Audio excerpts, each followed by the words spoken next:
So I'm going to teach you how to get more respect from people because it's not what you think it is. See, a lot of common mistakes people make I think there's a plane going over my house. There's a lot of common mistakes that people make when they're trying to get respect from people is they think it's things like to do with body language or being confident, standing up straight and sort of bringing up your chest and lowering your shoulders or whatever.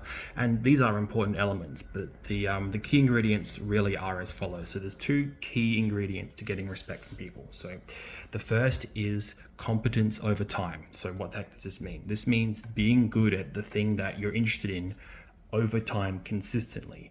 So it's not enough to just be good like once off. Okay, people might be like, oh, okay, that was pretty cool, you can kind of do the skill or whatever once, but if you can demonstrate that across time multiple times, then people might be like, all right, this guy is pretty good.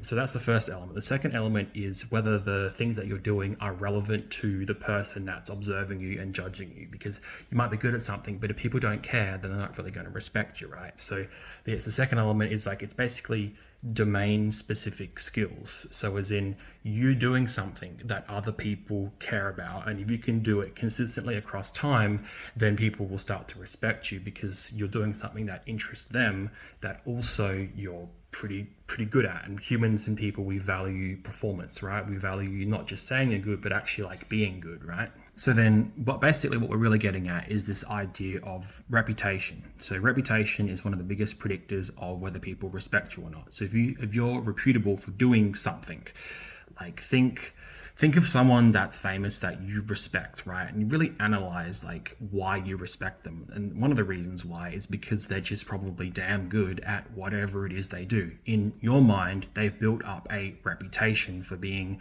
reputable and highly skilled at the thing that you're interested in, right?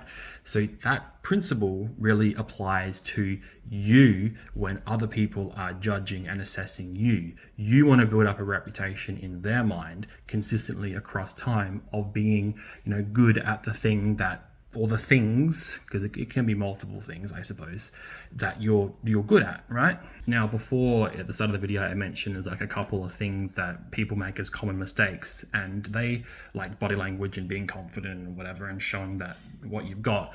Now, these are super important elements. So there's like the main elements, which is reputation really, but then there's kind of the other elements that really build a more reputable picture of you in someone else's mind. So we can use me as an example. So if I kind of sit like this, right, you probably lose faith in me straight away. If I sit like this, I probably look a bit weird, right? But if I sort of just sit regularly like I do, then that is one sort of non-verbal cue that a person uses to kind of gauge, like, does this person really know what they're on about?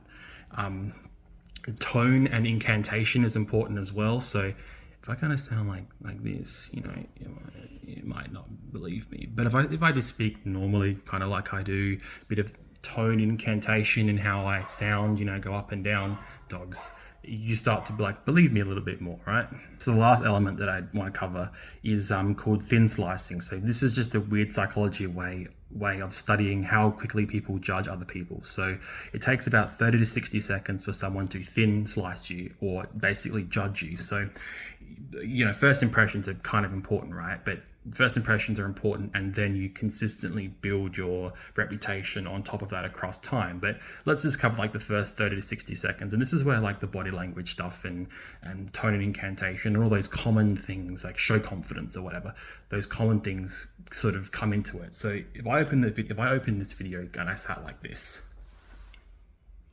you'd probably scroll away straight away, because I just don't look confident, right?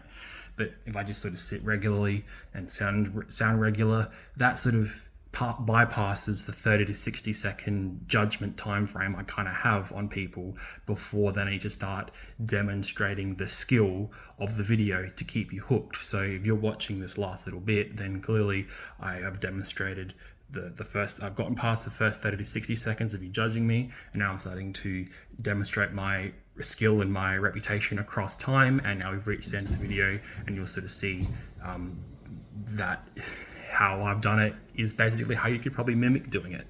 So thank you for watching, and subscribe for more.